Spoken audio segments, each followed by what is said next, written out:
Gosani block उत्तर सेली ग्राम रे shop कामुड़ारे युवक मृत्यु।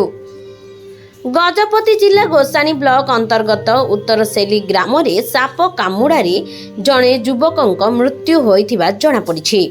मृत व्यक्ति जनक हेउछंती उत्तर सेली ग्रामर नरेंद्र दास।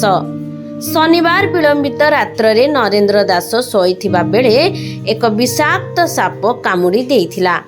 नरेंद्र ओ तांको पत्नी साप को खोजिथिले किंतु पाई नथिले। तापरे नरेंद्र पानी पी सोई पड़िथिले। 2 घंटा परे से असुस्थ होई पड़िथिले। तांको चिकित्सा निमंते पारଳାଖେମୁଣ୍ଡି स्थित गजपति जिला मुख्य चिकित्सालय को निया जाइथिला।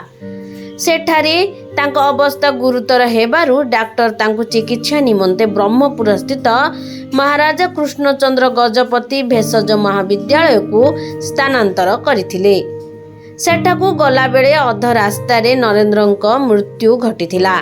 तांको मृत्यु शरीर को महाराजा कृष्णचंद्र गजपति भेषज महाविद्यालय रे शव व्यवच्छेद करा जाय निज ग्राम को अणा जाइथिला।